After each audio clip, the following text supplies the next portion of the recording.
Trump está preparando a queda não só de Lula, mas de Alexandre de Moraes. Lula e o PT foram derrotados. E os Estados Unidos classificam PCC e CV como ameaças à segurança regional, diz Metrópolis.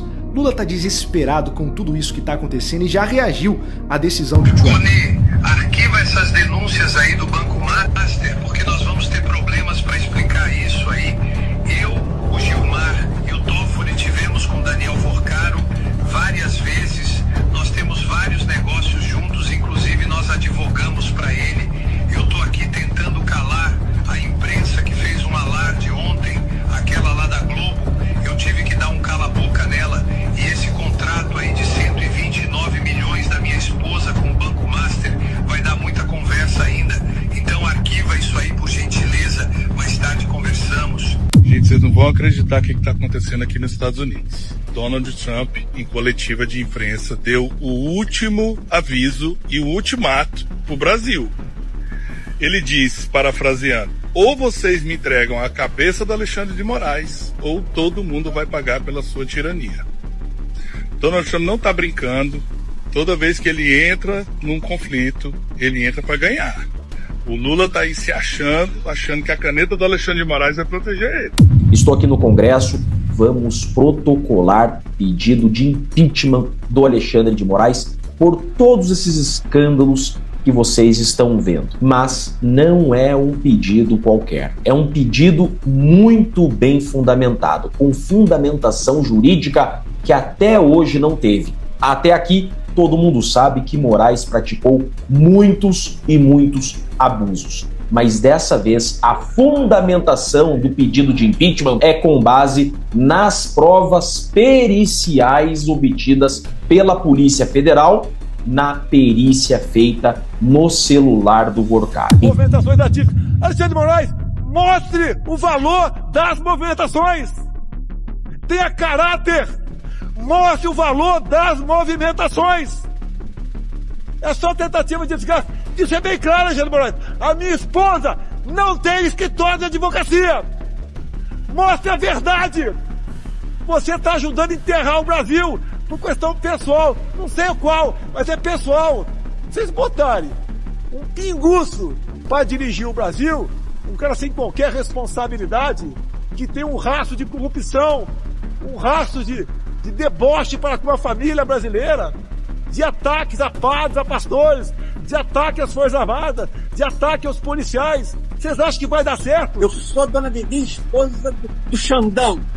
Então, Dona Vivi é uma advogada que era piloto de fogão em São Paulo e que está milionária, o escritório hoje de maior lucro de Brasília. Depois é do Toffoli, da mulher do Toffoli. O primeiro mais rico é a mulher do Xandão. Advogada de maior sucesso em Brasília hoje. Ela era piloto de fogão em São Paulo, cozinheira. Quando o maridão foi nomeado ministro, ela abriu um escritório em Brasília. E o curioso do escritório é que ele, na folha de mídia da internet que ele se apresenta, ele não diz que é especialista em direito constitucional, eleitoral, civil, criminal. Não, ele diz especialista em tribunais superiores. Ela coloca claro ali que a especialidade é lobby. E não há quem entre no escritório dela. Quanto é? 2 milhões. É 1 milhão na entrada e 1 milhão no sucesso. Ela ganha todos. É hoje o escritório mais rico de Brasília. E a Dona Vivi, ela é imperial. Gente, presta atenção porque o negócio acabou de ficar feio de vez pro lado de Xandão. Eu te pergunto agora, você acredita que Xandão vai pagar por tudo aquilo que ele está fazendo? Comenta aqui abaixo. Essa é a pergunta que está ecoando em Brasília, em Washington e no mundo inteiro. O que eu vou te mostrar agora é tão forte, tão impactante, que você vai entender de uma vez por todas porque que a qualquer momento o Xandão pode se dar mal. A corda já esticou demais e agora ela está prestes arrebentar. E novamente eu te pergunto, comenta aqui embaixo, você acredita que Xandão vai pagar por tudo isso? O que eu vou te mostrar nesse vídeo realmente vai te deixar de boca aberta. Então já taca o like pra ele, certo? Me ajuda com o teu joinha pro YouTube não enterrar esse vídeo. Inscreva-se aqui no canal ativando o sininho das notificações. E claro, né, gente, quando chegarmos a 1 milhão de inscritos nesse canal, eu vou fazer aquele sorteio de 5 mil reais pra um de vocês. E claro, sem mais enrolação, bora pra esse vídeo. Se havia alguma dúvida de que a imprensa estava oficialmente entregando a cabeça do Alexandre de Moraes, essa dúvida não existe mais. Quando uma notícia chega a ser divulgada pelo Jornal Nacional, você pode ter certeza que houve muitas reuniões, que houve muito debate, muita conversa para decidir se esse passo deveria ser dado ou não. E o Jornal Nacional de ontem divulgou o caso do Banco Master. Mas calma, não é só divulgar o caso do Banco Master. Divulgou que Vorcaro e Alexandre de Moraes conversavam com conversas de visualização única no dia que o Vorcaro foi preso. Eu acredito que a partir do momento que ficou claro que Vorcaro queria arrancar os dentes de um jornalista porque ele estava divulgando a verdade sobre o crime que ele estava cometendo, e que agora fica claro que Moraes estava agindo para proteger Vorcaro, a imprensa decidiu: vamos entregar esse cara, não dá mais para segurar. E aí você vê no Jornal Nacional saindo essa matéria. Segundo o blog da jornalista Malu Gaspar, no jornal O Globo, uma das últimas mensagens que Daniel Vorcaro enviou no dia em que foi preso, logo de manhã, foi para o ministro Alexandre de Moraes.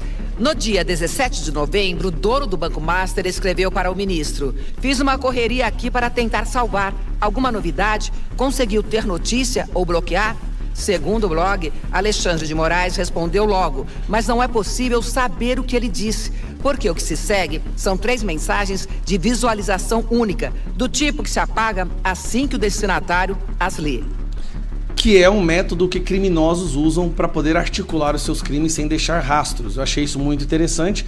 Você vai no seu bloco de notas, escreve a resposta ou escreve um texto, faz um print e envia o print com visualização única, tá? Isso é um método que criminosos usam.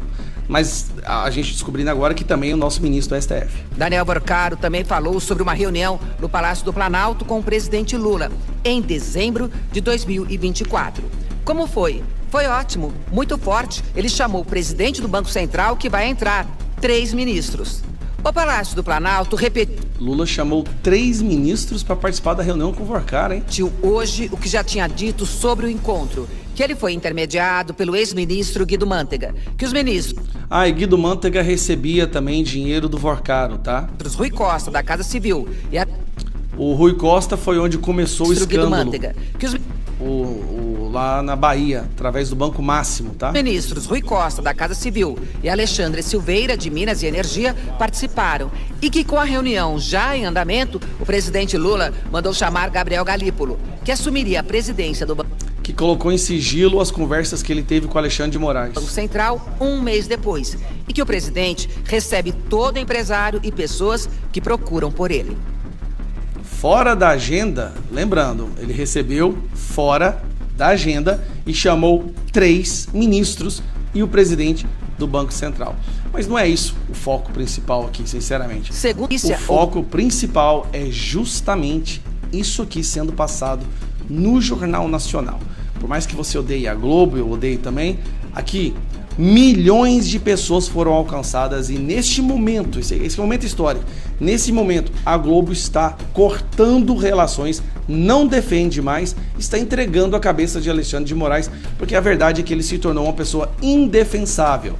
O cara que mantém o Bolsonaro preso, prendeu milhares de pessoas pelo tal do ato golpista, que se diz o defensor da democracia, que combate as fake news e que bota meio mundo de gente no inquérito ilegal, agora usa um método que criminosos usam para conversar com um gangster, Vorcaro. Ele não é apenas um banqueiro que fez mal, não, ele é um gangster que pagava jagunço para arrancar dentes de jornalistas e de adversários, que ameaçava colocar sites no inquérito das fake news, o que é curioso, como se ele fosse o proprietário do inquérito das fake news. Será que isso explica o tal contrato de 129 milhões para a esposa do Alexandre de Moraes? Agora, o mais curioso de tudo, não há conversas entre Vorcaro e a esposa de Moraes. 0. A esposa de Moraes, uma advogada que estava recebendo 129 milhões, não conversa com seu cliente. Mas quem conversava era justamente Alexandre de Moraes. Faça-me o favor, gente. Não dá mais. Alexandre de Moraes tem que ser afastado do STF imediatamente. Todos os inquéritos que ele relata têm que ser suspensos imediatamente. O Brasil está nas mãos de uma pessoa que tem que primeiro se explicar o contrato, as conversas, visualização única, visita à casa do Vorcaro, explicar por que o Vorcaro determinava quem ia ser colocado no inquérito das fake news. E nós estamos desde 2019 denunciando essa situação. Éramos conspiracionistas. E agora eu estou precisando de novas conspirações, porque tudo que a gente falava se tornou verdade. Olá, meus amigos, hoje segunda-feira, mais uma semana iniciando. Eu estou hoje no Congresso Nacional, então pode ser que esse meu microfoninho não isole tão bem o som, porque atrás de mim tem uma porta que dá para um dos corredores da Câmara. Estou aqui no Congresso, vamos protocolar pedido de impeachment do Alexandre de Moraes por todos esses escândalos que vocês estão vendo. Mas não é um pedido qualquer, é um pedido muito bem fundamentado, com fundamentação jurídica que até hoje não teve.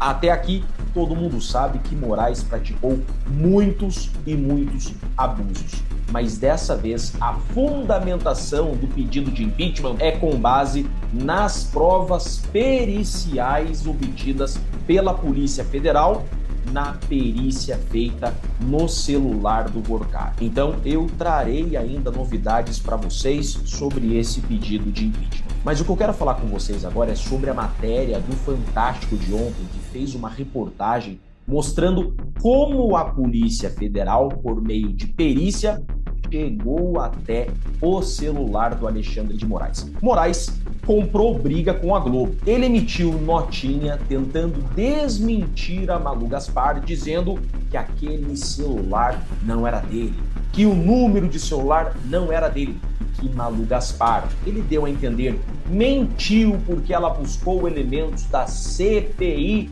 para acusá-lo. Mas a Globo não deixou isso barato e fez ontem no Fantástico uma matéria para mostrar e provar que, em verdade, a matéria do Globo da Malu Gaspar se deu com base na perícia realizada pela Polícia Federal no celular do Vorcaro. Eu já contei para vocês como funciona. Um celular ele é pego e ele é colocado numa espécie de chupa-cabra. Esse equipamento, que tem vários nomes, é um programa, Celebrite, ele exporta tudo que tem no celular, inclusive mensagens apagadas. E aparece o número de telefone, tanto de quem enviou a mensagem, como de quem recebeu. Então Alexandre de Moraes tentou driblar isso com uma narrativa, mas não colou. A Globo se ofendeu e o Fantástico fez uma matéria esmiuçando isso e mostra que não tem como a Polícia Federal ter se enganado sobre o número de telefone ser ou não de Alexandre de Moraes, porque o número de telefone ele é mostrado nesse programa e todo número de telefone está vinculado a alguém. Moraes chamou entre linhas a Globo de mentirosa e veio a resposta. Gente, vejam que arrebento essa matéria. Essa reportagem tem a finalidade de mostrar que a perícia chega facilmente ao telefone do investigado e chegou até o telefone do Moraes. A Polícia Federal apreendeu ao todo 8 celulares de Daniel Vorcaro, 3 só na prisão de quarta-feira. Até agora, só um aparelho apreendido na primeira prisão do banqueiro, em novembro, teve as mensagens divulgadas. Elas revelam uma rotina de conversas e encontros com autoridades do Executivo, do Legislativo e do Judiciário. O Fantástico simulou a recuperação de uma mensagem apagada sem ser por visualização única. Eu tenho aqui 1.528 mensagens aqui. Agora eu posso só olhar para cá e dizer quais são os itens apagados. Ele caiu para 531. Aqui eu vou colocar aqui a palavra China. E aqui pode ter histórico de navegação, pode ter qualquer coisa. Inclusive aqui, o que eu encontrei aqui? Uma conversa de WhatsApp. Quando eu cliquei, ele já me trouxe aqui, para esse áudio. Eu estou com os produtos vindo da China agora, eu preciso de liberação para poder entrar no Brasil. entendeu? Que está com mensagem apagada pelo remetente, mas que não há dúvida alguma qual é o metadado, a origem, quem foi o identificador que enviou esta mensagem, a data e a hora. Isso é um registro do banco de dados, independente se era um documento que foi apagado remotamente ou de visualização única. A importância de uma ferramenta para investigação como essa é fundamental. Ah, é fantástico. Imagina, por exemplo, isso daqui. Quando eu clico aqui em vínculos, eu consigo ter essa imagem onde a ferramenta já automaticamente correlacionou quem conversou com quem, por exemplo. Quem mandou, quem recebeu, quem visualizou. Exatamente. Isso ajuda e acelera muito a investigação.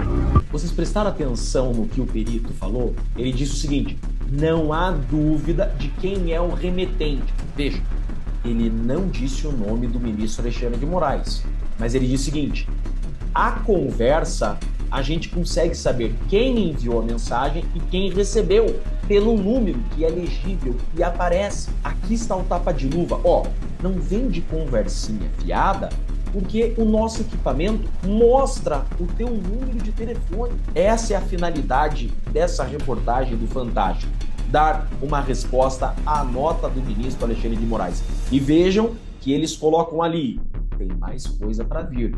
Desse celular do Vorcaro, tem mensagens e provas que ele conversava com várias autoridades do Legislativo, do Executivo. Então, gente, tem muita coisa para vir. E perceberam que eles deixaram bem claro que mensagens apagadas, inclusive por visualização única, podem ser recuperadas?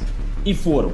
Tem muita mensagem de visualização única que nos bastidores já estão dizendo que foram recuperadas. Então tem muita bomba para vir ainda.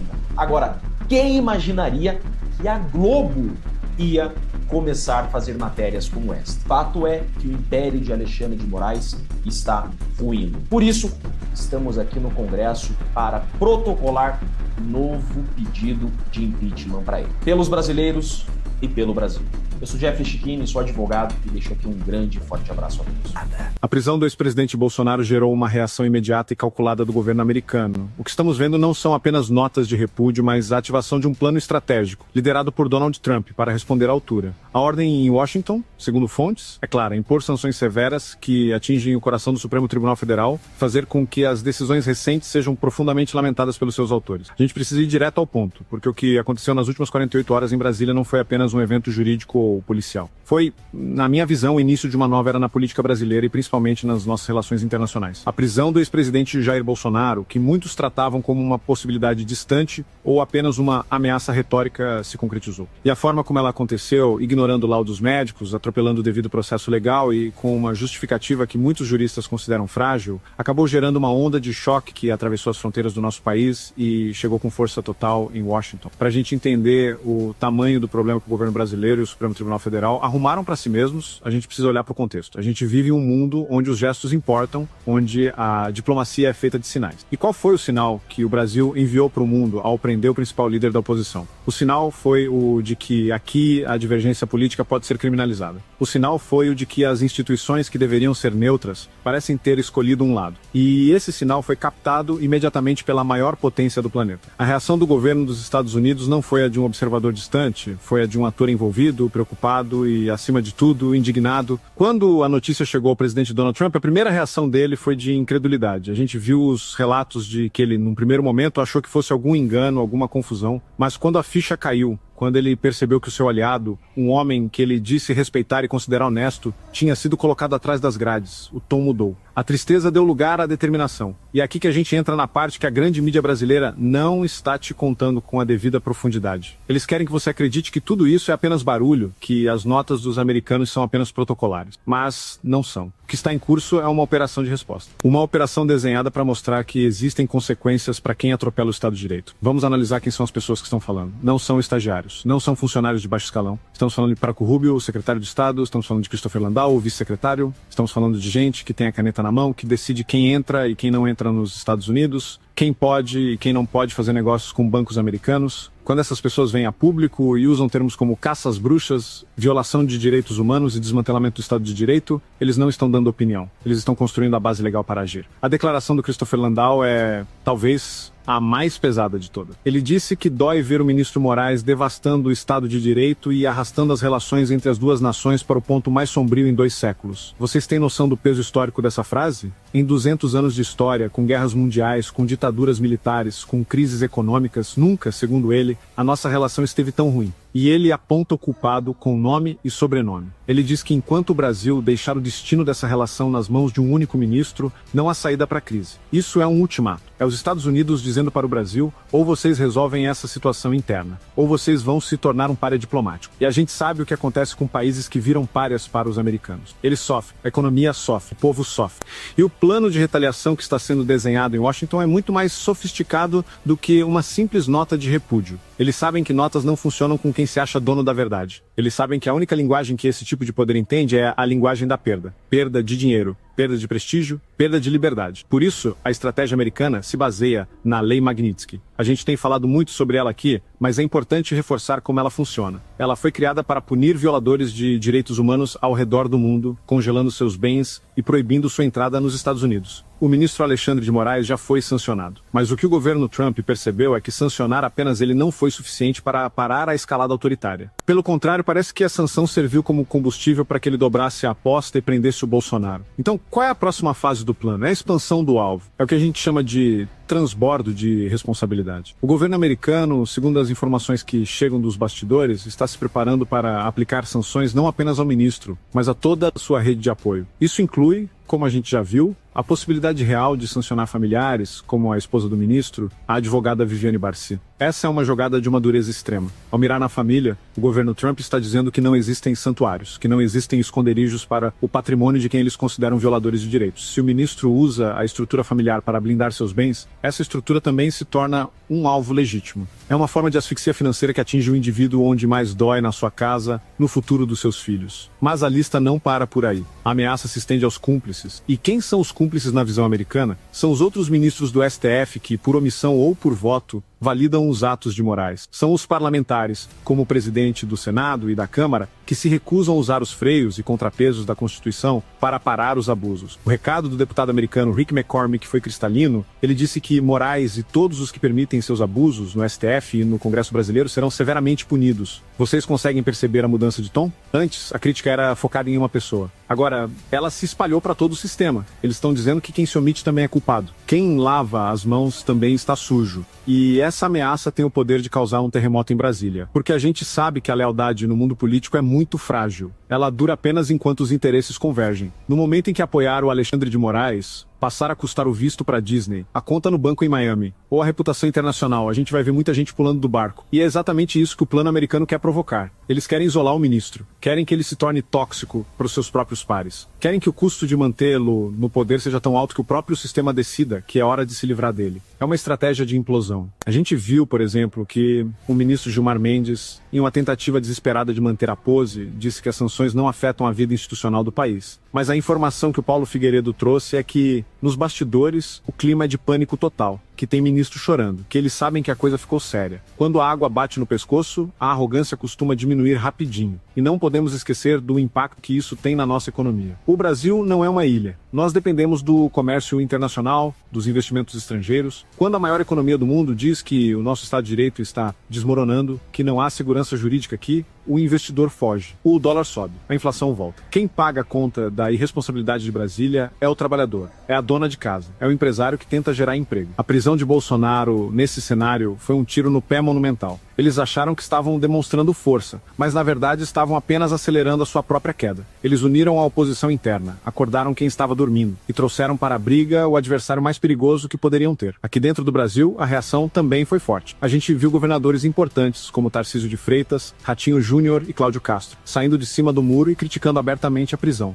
A gente viu figuras do Centrão, que sempre foram muito cautelosas, como Gilberto Kassab e Arthur Lira, demonstrando desconforto e preocupação. Isso mostra que o consenso em torno do STF quebrou. Eles não têm mais o apoio incondicional da classe política. eles estão ficando sozinhos. E a sociedade também acordou. A sensação de injustiça, de que a lei não vale para todos, de que existe uma perseguição implacável contra um lado do espectro político, se espalhou. Mesmo quem não é bolsonarista raiz começa a se perguntar se fazem isso com o ex-presidente, o que não fariam comigo? A insegurança jurídica deixou de ser um termo técnico e virou uma sensação real de medo. A narrativa que o sistema tentou vender, de que eles estavam salvando a democracia, não cola mais. Ninguém acredita que prender um idoso de 70 anos, doente, com base em suposições de fuga, seja um ato de defesa da democracia. O que todo mundo vê é vingança, é ódio, é o uso do poder do Estado para esmagar um adversário. E isso, em vez de pacificar o país, só aumenta a divisão e a revolta. O governo Lula, por sua vez, tenta fingir que não é com ele. O Itamaraty solta notas genéricas sobre soberania, tentando posar de independente. Mas a verdade é que o Lula está apavorado. Ele sabe que a crise com os Estados Unidos é um desastre para o seu governo. Ele sabe que, se a economia afundar por causa de sanções, a sua popularidade, que já não é lá essas coisas, vai para o buraco de vez. Ele sabe que se tornou refém das decisões do Alexandre de Moraes. O destino do governo dele está amarrado ao destino de um juiz que parece ter perdido o controle. E a gente precisa falar sobre o futuro. O que vem depois dessa prisão? O sistema aposta que o bolsonarismo vai morrer, que sem o líder, o movimento se desfaz. Mas a história mostra que mártires são muito mais perigosos do que líderes livres. A prisão de Bolsonaro deu a ele uma aura de vítima que nenhum discurso político conseguiria dar. Ela galvanizou a base, deu um novo propósito para a militância. E com a ajuda externa, com a pressão dos Estados Unidos, essa base ganha uma esperança renovada. Eles não se sentem mais sozinhos lutando contra um gigante. Eles sentem que têm aliados poderosos. E isso muda tudo. Isso dá coragem para enfrentar, para protestar, para não aceitar calado.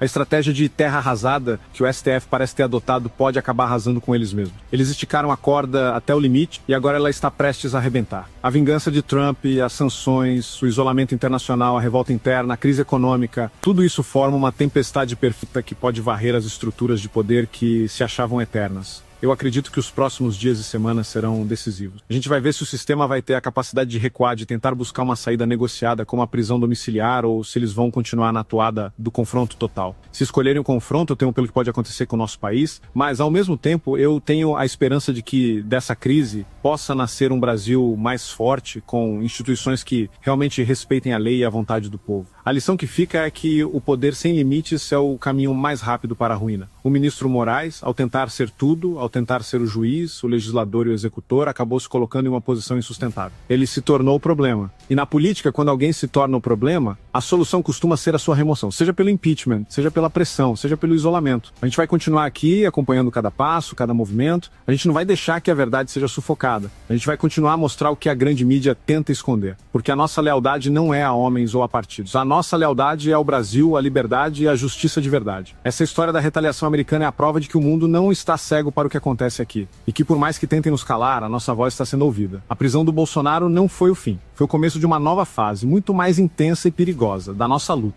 E nós estamos prontos para ela. E você, o que acha que vai acontecer? Será que o STF vai aguentar a pressão? Será que o governo Lula vai conseguir se equilibrar nessa corda bamba? Deixe sua opinião nos comentários. É muito importante a gente trocar ideias e se manter unido nesse momento tão difícil. Adivinha quem foi a pessoa que teve o maior crescimento patrimonial do mundo em 2025? Bill Gates? Ah não, Bill Gates não. Bill Gates é dono da Microsoft. A Microsoft não tá mais lá aquelas coisas, né? Quem que é Bill Gates? Né? Quem que é Bill Gates? Não tá mais aquelas coisas. Ike Batista? Não, Ike Batista já era, né? Já era, ó. Meteu o papo aqui, mentiu pra geral. Não tem mais como crescer patrimônio dele, não. Já era, acabou. Elon Musk? Não, Elon Musk teve um bom crescimento. O crescimento patrimonial dele foi alto, só que não comparado ao primeiro lugar. Ainda o Elon Musk fica no chinelo ainda. Adivinha quem foi? A pessoa que teve o maior crescimento patrimonial do mundo em 2025 foi a Viviane. Aí você deve estar se perguntando, mas que diabo é Viviane, rapaz? A Viviane, ela é mulher do cabeça de ovo.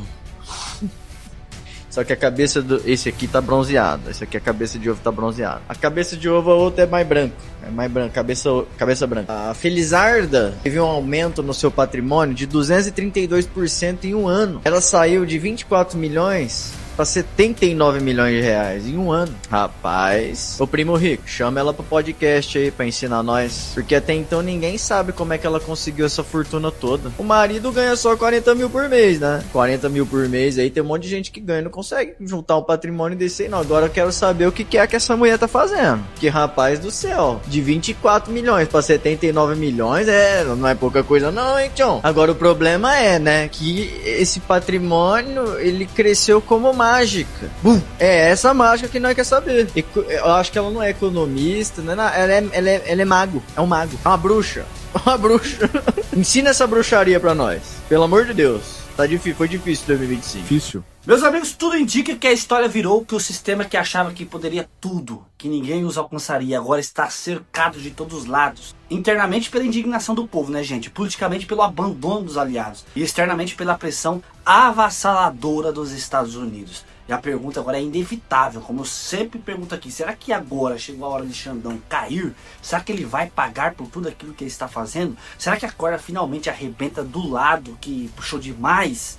Você acredita que a queda dele já começou e que realmente toda essa injustiça terá um preço muito alto? Comenta aqui embaixo a sua opinião, porque ela é muito importante. Deixa o like, se inscreva no canal e compartilhe esse vídeo, porque o Brasil precisa saber do que está acontecendo. E a verdade não pode ser calada, porque as grandes mídias não mostram o que eu mostro aqui no canal, gente. Então já ajuda nós deixando o seu joinha e compartilhando esse vídeo. Deus abençoe você e a tua família. Um abraço, fique com Deus e até o próximo vídeo. Fui!